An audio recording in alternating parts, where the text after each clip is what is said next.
Boom. Well, everybody, we are back in, how we say, the saddle. These are saddles for us. Yeehaw, cowboy, right? Office saddles, and these right? office saddles. We got stirrups, we're strapped in. I can't uncross my legs right now. It's not a very modest look, so they're gonna be crossed the whole video. Jaden might, yeah, I'm just, being nice for the viewers at home, for the husbands at home. Just, let's cut that. We are back, baby. Back in the office, and we're gonna talk to you guys today about some crazy stuff, aren't we? Investing. Investing. Not outvesting, not unvesting, investing. Love it. But before we get started, Jaden. We need them to do what, 3 things? We need to two, really. Let's do 3. Let's do 3. We need them to like it. We need you guys to like it. Hit the subscribe button. And if you feel so inclined, The bell. hit The that bell's little a bell. lot. Okay, so today we are gonna be talking about the top 5 reasons why you, yeah, that's right, you, right there on your couch, should invest in Lubbock. Which there's a lot of reasons, but we picked 5. We narrowed it down to the top. We narrowed 5 it reasons. all the way down to just 5. There's a lot more. You call us if you want the other 15. That's how we do it. That's the real That's how we reel them in, yeah. Number 1. Numero uno. So our tenant base is so wide here. When I had the conversation, if someone's wanting to invest, okay, what kind of investing do you want to do? There's student rentals, there's family rentals. You can do, we have a strong medical pool here. There's rentals for that. All of them, pros and cons of each. Student rentals, you're gonna have a little bit more turnover, people changing year over year, maybe a little bit more make ready, but at the same time, you've got a student coming from Dallas where $1,200 rent, it's no big deal. They put 3 of their friends together. Yep. You're Divvy up the payments. Yeah, there could be more cash flow in that situation, but just expect there's gonna be a frat party at your house. There's gonna be a hole in your wall. Yes, you keep a deposit for that, but it's gonna be different than a family who gets in there for 3 to 5 years. You don't have any changeover. You don't have any make readies. One thing Jaden failed to mention is that we will be at the frat party. Him and I will. No, we will not. Okay, we're gonna show up. No, so my dad actually bought a house for me when I went to Texas Tech University, Recum Tech, and it was a 5-bedroom house. So it was my brother and I lived there, and we had 3 other roommates. They each paid $600 a month. It covered the mortgage, I think. He bought the house for, I think, $250, and we sold it 3 years later for $290. So it appreciated quite a bit in the time we owned it, or $260, I think, is what he bought it for. He didn't have to make a payment on it because No, and he didn't make any payments on it. Exactly. He made payments on it. Yes, he made the payments. No, please, no. Steve, if you're watching, we paid, Dad. Okay, but yeah, so it's just an all-around good way to do it, because if you can have your son or your kid or whatever, daughter, your son or daughter, or whatever they are, however they identify. You can have them live in a house and have their friends pay the mortgage.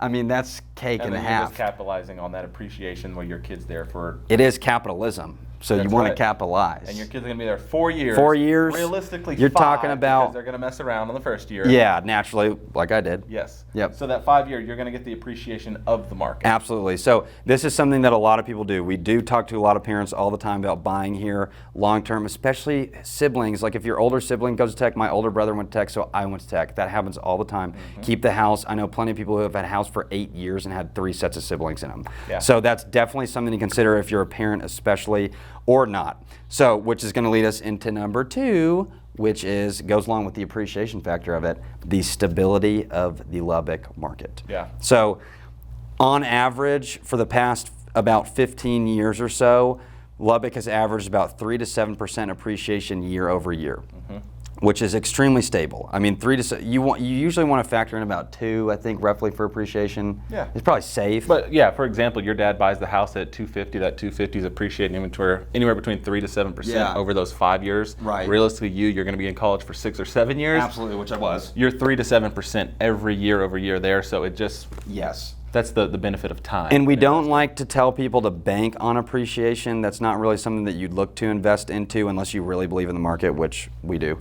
So Lubbock is kind of different in that way. But we're talking about stability here, so it has proven to be quite stable over time. And I think the growing economy, population, because we are at about 275. That's not a huge town, so there is still room for growth. As more people keep packing in, the prices keep going up. So again, we'll never promise appreciation, but in Lubbock, it has been historically there. Yes, we won't promise it because we've said this in a couple other videos. Anything could happen. We could get nuked. There's your disclaimer for the whole video, okay? Put a bunch of beeps here. We could get nuked. We could get nuked by Russia or China or maybe the Ukraine in a weird turn of events. Numero Tres. Number 3. Tres. Three. Three. I think this is how British people do it. Yeah, there we go. Strange. All right. Whoa. Anyway, go ahead. Sorry. Number 3. So that's going to be home prices. So we have relatively, depending on where you're shopping, as crafty as you want to get. If you know my son or daughter has 3 friends, they're willing to pay $700, okay, $2,100 a month, we can shop for there. Where Lubbock comes into play, where we can make more systems investing, is if we're looking, let's say, in the medical district area, which is still walking distance to tech. Yep. You can scoop up a house for $125, $150. You take that $2,100 a month, you're absolutely covering mortgage and a little bit more. Sure. So Lubbock is a weird combination right now where our home prices are still low. We can justify that. Yep. That you can get a decent house at $150. Now, say as crazy as the market is, it's tough. You got to fight for it. Some off-market stuff. You will have to fight for it. But it's possible. Absolutely. And finding anything for us, we've worked with some people I've worked with some people who have been frustrated at not that we can't find off-market deals, we obviously can. We work with people obviously all the time that own stuff and they may be looking to sell, but finding anything off-market right now is so difficult because the inventory everywhere is low, and that's something to be prepped with and just to Oh yeah. Finding something to perfectly fit the bill is going to be pretty tough. Sometimes takes patience. It takes a lot of patience and research. It can be done. Now it can be done. Okay, so in short, Lubbock is still in that sweet spot of we can find a really quality house between, let me give you a wide range, 125, 175. That is a wide range. And then still be able to make rent on it. So Yeah, I think it's still in that absolutely. sweet Well, spot. definitely in that one. Whereas we're not having to spend $250 to go make $1,500 a month in rent. Right. It still makes sense. Which a lot of people they try to hit that, where they try to go, well, if I buy a house for $150,000, I want to get $1,500 in rent, which you can kind of sometimes find now. It's a good off the cuff. Doesn't Right. work. Let's dig more. Because that kind of is, Right. what is it, 10%? 1%. 1%. Yeah. Yeah, rule or something. Which that's not, it's getting harder to find. It's still definitely findable. Yeah. Is that a word? Yeah.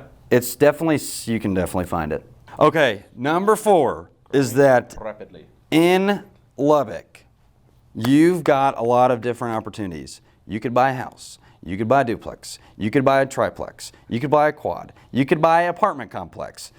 Heck, you could buy a retail store. You could buy a business. You could buy a lot of different real estate, but one thing that we have that a lot of other places don't have is land. Okay, And I don't know. what the heck? You just named everything.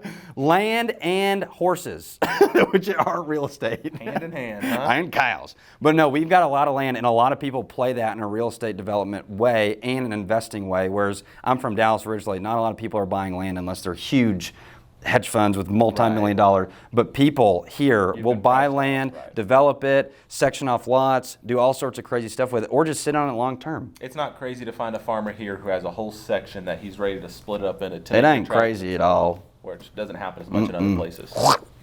That's right. But so anyway, I mean, that's definitely a play that makes Lubbock more interesting, or at least semi-interesting compared to a lot of other places, because, and also, we got a resident broker here, ranch guy. What'd be a kind of a common price per acre? $50. So So I think in Lubbock, having the land option, having the resident, there's so many, depending on your aptitude for investing, how much you want to buy it off, there's a lot of different ways we can invest. Yeah, depending Land, on how you want to buy it commercial, off. residential. I hate you. Number 5, I think, goes into the growth of Lubbock. It's exploding. You'll see it, like we were just talking about, developing, going south. There's new developments popping up, like what feels like Everywhere. every month. There's a new subdivision, which is good. There's a ton of options coming. There's investing options there. But we're in a city that's about that 275 mark. I think we're gonna see an explosion. Eventually, we're gonna get to 500,000, then comes 1 million. I think we're projected for what, like 400,000? Yeah, actually, we would love to see the stats on it. Please, Corey Zant, brokerage of broker. Feed us the stats. The stats are Incoming stats. So yeah, we're growing so much that we got 275 right now. At 2030, we're projected to have 379,000 people in Lubbock. Yeah. 2040 would be 432. I don't know why I looked at And my watch. 2040 would be 432,000. And these are all rough estimates. Don't shoot the messengers, Projections. okay? They're projections, But all right? growth is headed this way. We're putting the disclaimer back up because we can't valid. can't bring 100,000 Yeah, people we here. can't. We're trying. You see what we're doing? Yeah, give me the source. Texas demographics Here's the source, texasdemographiccenter.com. Go check it out.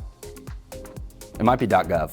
All right, guys, so we scratched the surface with investing. Obviously, there's more. It's a case-by-case scenario. So if you have something, you had an idea you wanted to chat about, reach out to us. That's something we'd love to talk through, give some options, and we'll be honest with you. If it's like, it's a bad idea, probably not a good place to put your money that we think, kind of give you some scenarios on why maybe not, or this is an awesome deal, let's go after it. Boom. Reach out, throw some ideas at us. Okay, so thank you anyway for watching. As always, you guys are the best. We love you. Toodles. Boom.